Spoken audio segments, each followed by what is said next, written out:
Hey, I'm Natalie. And I'm Max. And we're cruising Israel for ILTV. And today we're going to take you to part 2 of our Nazareth special.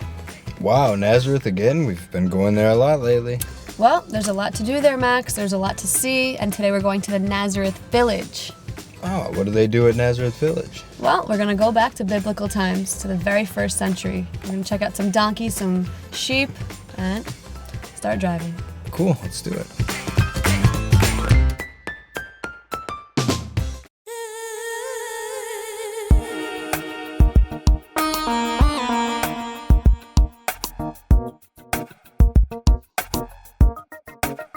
We're now here in Nazareth Village, where we will take you back to the very first century, and we'll follow the same footsteps as the villagers once did.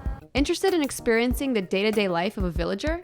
We're about to partake in all the activities that was necessary for surviving in the first century. Today we're going to walk like a villager, eat like a villager, and maybe even dress up like a villager, just like they did 2,000 years ago, which was a very significant time here in Israel. Why don't you begin to tell us all the different activities that you guys offer here? In the different seasons, people that comes here sees different activities, and farming works according to the season. In the winter time, they would see plowing with wooden plows and donkeys, and also we have other works that we do here, like old carpentry work and also weaving and spinning in the weaver's house. The city of Nazareth has a very rich history, which dates back thousands of years. According to the during the work on building this village, we found that this land used to be an actual farm in the first century, including terraces, wine press, watchtowers, and water channels. I was off to learn the skilled trade of carpentry, which includes the cutting and shaping of building materials. Here is where all the tools are made. Everything's made out of wood and stone, just like it was in the olden times. The house, as you see here, used to be having a courtyard where all the works has to be done, like carpentry work or weaving or anything else, and also it be kitchen outside in the courtyard of the house. And the house was made out of stone and wood. So what's he making here? He's making here a loom. This is will be one piece of the loom. The loom, it was the tool that they used to use it for weaving. We're gonna see this in the next house, which is the weaver's house. Over there, he's putting all the parts that construct the loom. So this is how it's done. The houses used to be connected to each other, so this is the carpenter's house. It is connected to the weaver's house. So let's move on to go to the next house, which is the weaver's house. We go through the courtyard of this house, which used to be a kitchen outside, and then it's the entrance here to the next house, which is a weaver's house. If you're going to act out the role, you might as well dress the part. How do I look, guys? I look like I'm a villager now. So now let's go to the weaver's house and see what we have. We're coming here to the weaver's house. Hannah. Hello. Hello. Hello, Hannah. So the material that you use, what is it made out of? Sheep? It's sheep fur? wool Sheep wool? that we do shear from the sheep using the scissor. And then after shearing the sheep, you need to wash it a lot because it's going to be very, very dirty. And then you can dye it. You can make the colors. The colors that you see in the basket over there are naturally made. Different kind of plants give different colors. The pomegranate skins will make it red. Wow. Yeah. The blue and the purple are very Grapes? expensive. Are they grapes? Actually, they're made of snails. Snails. Sea snails. And it gives it that purple color? Yeah, not the shell, but the snail inside. That you boil it with it, and it will release a liquid that can make this color. Okay. It's considered royal colors. Then spinning, what she's doing right now, using the spindle to do the threads, the yarns. So this is the way she just takes some wool, Oh, and she just spins it. hold them together, spin them. They will be attached. Just like that? Yeah. Do you like to Sure. I practice could try this? Can you, Hannah, teach her, please?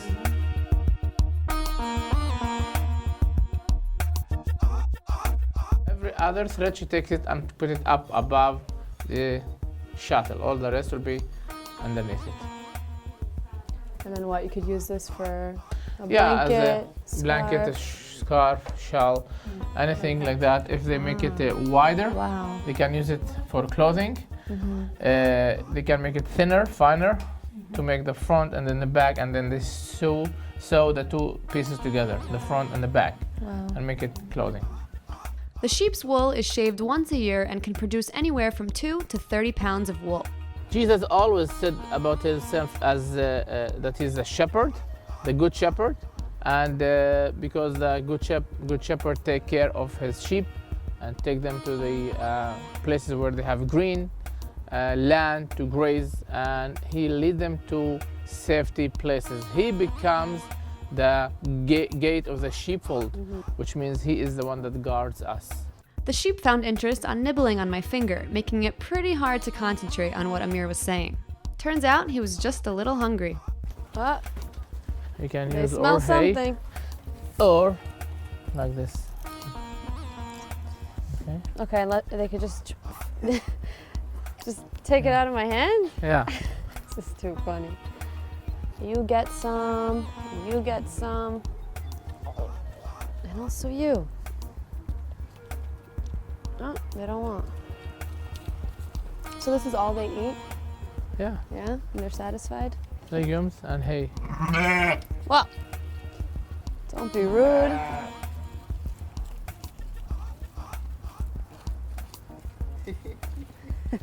Oh, that's enough food for one day, but bye, sheep. Until next time. Now, it seems to me the people of the first century were in pretty good shape by creating their own tools and even drawing their own water. Woo! That's heavy. So this is how water is drawn from an ancient well. You need a lot of muscle power, which I don't seem to have. Let's just say I'm glad to be living in the 21st century where water is easily accessible. All of this hard labor made us hungry, so we were then off to experience the taste of the first century. Around 2,000 years ago, meals were pretty simple. Bread and water was the essentials of life, and only during special occasions and celebrations was meat offered to the table. So now let's feast. Ever wonder how olive oil was made? Well, it involved an ancient olive mill and a donkey. We do press olives here. The same way they used to do it in the first century, which should be crushing the olives first in here by putting the olives inside here, and then a donkey would be attached to this yoke. The donkey would start to move around here, pushing this stone around, and in this case, all the olives would be crushed. Okay, so then you guys grow your own olive trees, pick it during harvest season, and you bring them here. The olive press then squeezes out all the oils from the crushed olives. Now the olives would be pressed 3 times. The first pressing is the best oil. That would be taken to the temple at that time to light the menorah. So all of this, was it made by the carpenter? Exactly. Wow. How long did that take to make this pretty sophisticated? It takes several months. Well, after experiencing the simple life, it's time to get back to reality in the good old 21st century. Max, I know you love my cooking. You do have a way of making the flavors come out. Well, I like to include a lot of different flavors, just like many Israelis do. Yeah, how do you make everything so zesty? Well, I'm going to take you to a one-of-a-kind spice shop in Nazareth. And maybe you could learn a thing or two. Wow, who would have ever thought you would teach me something? Funny. Just drive. All right.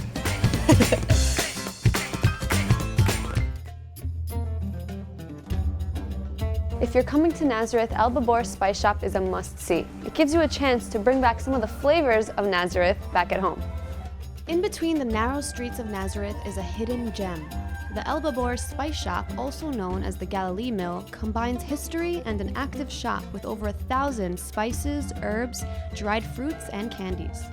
As soon as you walk in, you can catch the aroma of all the exotic spices they have to offer.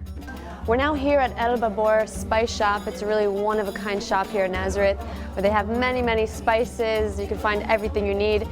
So I know it's a family-run business. How long ago did it open? Our family business started before 120 years ago when my grandfather was a young man and he was a villager and he was planting land around Nazareth, and he decided suddenly to be a businessman. He said to himself, I will not stay a villager, I want to be a businessman. Wow. And he started this business. He brought machines from Germany and England, and he get into this building that built in Nazareth before 270 years. The name of El Babor because of the engine that turned on the machines that he brought from Germany. They were going by steam, vapor. So the Arab people took the word vapor, and they turned it step by step to Arabic until we get El Babor name. It's not Arabic word, it's just taken from the Latin languages. This became really a tourist attraction. I Do see you a know, lot of people. spices, it's very important in Nazareth. We have very rich kitchen in Nazareth and Galilee. And I think spices, it's not very, it's a new for our civilization. I think Nazareth was all the time on the Silk Road with the spices. We are not surprised that Nazareth using spices because it's written in the Bible. You can find black pepper in the Bible, cinnamon and turmeric, and you can find a lot of nutmeg. So the people know the spices before 2,000 years ago. And what would you say is the number one spice that people in Nazareth love to use? They put it in almost all dishes. I don't think spices, there is one most important than the other. Spices, it's spices. Together they make a family and they make the taste. When we make the combination between all of them, it's the food will be wonderful. I want to tell you really about these two spices because one of them I appreciate it very much. Purina spice, this is my mom's spice. My mom called Purina, and she's the woman that we all the time talking about the grandfather, about the father, about ourselves, but we forget the women that they are behind the men. So I appreciate my mom and I respect her in this spice. The spice that we grow in the house, it's a mixture that she prepared it. It's a combination of different spices? Are you allowed to tell us what's in there? Yeah, there is, do you know, they interview her in a French television, and the girl that interviewed my mom, she said, what there is in your spice? She said, no, c'est secret. Oh, she can't say, it's a secret? No, but there is a lot of spices. What do you put it? You could put it into meat, you can use chicken. it for rice, for chicken, you can use it for lamb and beef.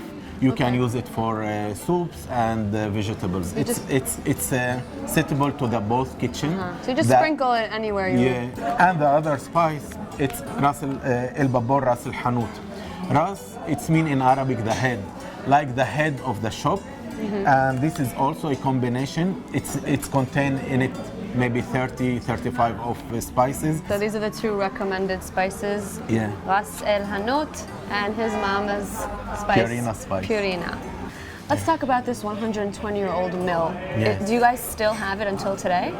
Yes, the mill it's still located. We keep it, me and my brother Jarjura. I want to talk about my brother because we are the third generation and we work a lot and very hard to keep these machines because they occupy the big place down. And it still works? It still works. We then headed downstairs to check out the historic gem. So this is the ancient mill that Tony's grandfather brought all the way from Germany. Yeah. What's the process? How does it work? This machine contained three couples of stones, and the worker were putting the wheat in this container and then take it to this machine to take off all the dandruff of the wheat. After that, after they take the dandruff of the wheat, the wheat get in this machine, in this to the stones, and the flour get out from here. When did you stop using this mill?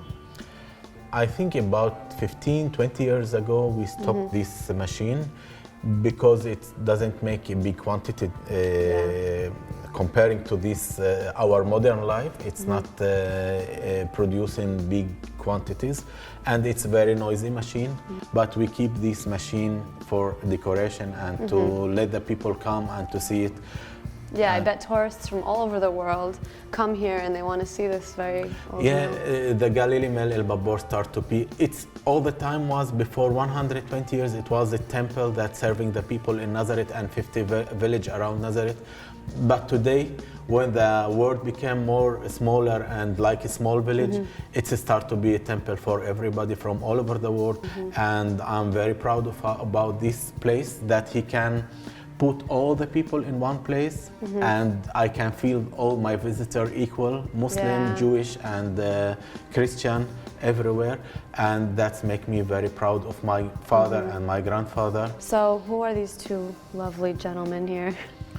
They are really lovely. This is my grandfather, Jarjura, who's the person who established the place, and this is my father, Elia. Is he still alive? No, my father really left us when he was very young. He 56 years old, and he passed away, and we managed the place, me and my brother alone after that. So visitors from all over the world come here to El Babor. Could they order online? Yes, we have a website in English and Hebrew, and people can contact us during our website, during our details, and we can send them our spices to all over the world. Great. So now you know where to get your spices. We're now here with Tony's brother. Tell us what we could see in this picture. This pictures 30 years ago, some woman separate her borehole, making his borehole, because here in this area we don't have rice. Our food is from wheat. Borehole is made from wheat. Oh, I see. Yes. It's a very old picture. Where was it taking place? This is right here? Right here. This, Oh, okay, in the entrance of the Yes. store. We are here, we live in a peace, in a good country. We love Israel. We love the people here. Everybody live, Christian, Muslim, and Jewish. They live in peace. Yeah, it's a very special place. Yes, special place. We hope all the world live like as we live here. So with the combination of very friendly hosts, a historic mill, and some of the most exotic local spices, El Babor is a fun and unique shopping experience. Whoa, Natalie, sometimes it seems like Israelis put sesame seeds on everything. They do love the sesame seed. Even candy and sweets. I don't get it personally, but it's very popular You here. know what? You'll understand everything after we go to the Trina and Halva factory here in Nazareth. Oh, cool. We're going to get to see how they make it and everything? Oh yes, Max. Let's do it. Whether you're living in Israel or not, you've definitely heard of Trina.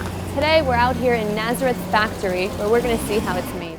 The vibrant city of Nazareth, which is the biggest city in the north of Israel, has many sights to see and offers a wide range of historical attractions. It is home to the Trina and Halva factory, which has built a reputation for creating delicious goods distributed across Israel and even worldwide. Here we are at the Halva and Trina factory, and for those of you who don't know, Halva is a Mediterranean treat loved by all the Israelis here, and it's made out of sum, which is sesame seeds. So why don't you tell us about the factory? When did it open? We have here the fourth generation in the factory. It's established in 1980, and now we export it for United States and for Canada and South Africa and Japan, Switzerland. And we all use the halva and the tahina for all its natural and healthy food. I also noticed that you guys have a spot in the Guinness World Records. Tell us about that. It was the largest halva in the world, How big was it? 300 meter and about 3 tons, 800 kilograms. Oh my God, that could feed the entire the halva. country. The 3-ton halva took 24 hours to make. It was then given out to the locals of Nazareth as well as the tourists that stopped by. So I see here you have many different flavors of halva. It's the halva vanilla and the halva with the chocolate, the halva with pistachio, the halva with walnuts, and we have the halva for diabetic people with coffee beans, and the halva with the black cumin. Black cumin seeds have many health benefits. They improve digestion and maintain normal blood pressure, as well as being rich with antioxidants. These seeds are used to make a black cumin paste, just like how trina is made. The sesame it's sweet tasting, but the healthy one it's a black cumin. It's more for diabetic people. It's have more of calcium and vitamin of B12. Now we start produce the tahina from the black cumin and the halva. This is the plant, the sesame seeds. Where do you bring it from? We bring it from Ethiopia and Sudan and Egypt. That's the best of the sesame seeds. Why don't you say we go to the factory now and see how it's all made? Wow. The first step here is we peeling the sesame. After the peeling, we separate it. We take the good sesame, we rinse it with water, and we put it in roasted machine that's roasted in low temperature because we need to save the nutrition facts in the sesame. Sesame, when it's already drained, all the water is gone. It smells amazing. It smells so good. After the roasted, we sieve. We have to put it in sieve machine to clean it. We clean all the sesame. And we go now to the milling machine to see how we milling the sesame. Okay.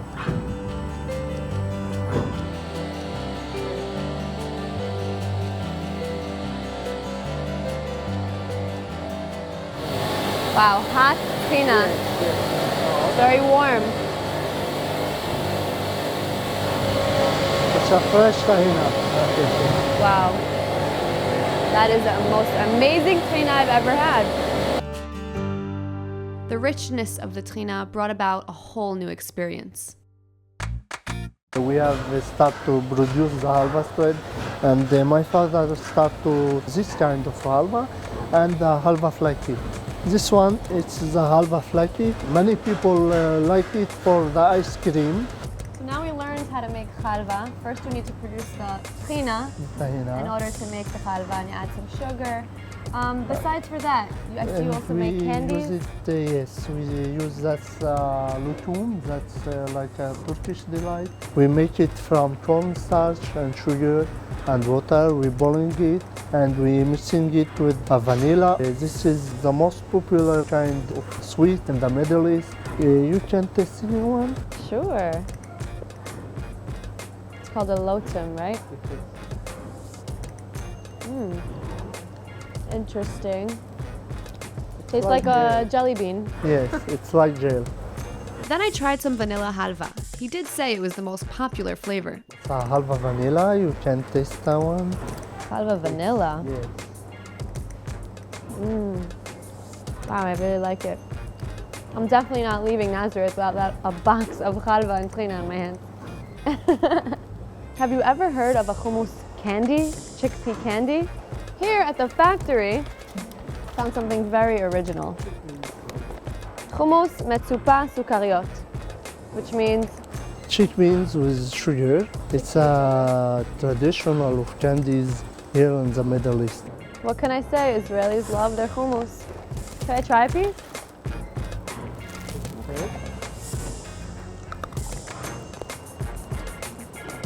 Good, very sweet. I don't really taste the chickpea, but it's in there. After tasting all these Mediterranean-style treats, it's easy to see why Nazareth has become a destination for visitors seeking something scrumptious. Well, that's it for us this week. Thanks for joining us on Cruising Israel. Catch us on iltv.tv every Sunday, where we'll be cruising Israel.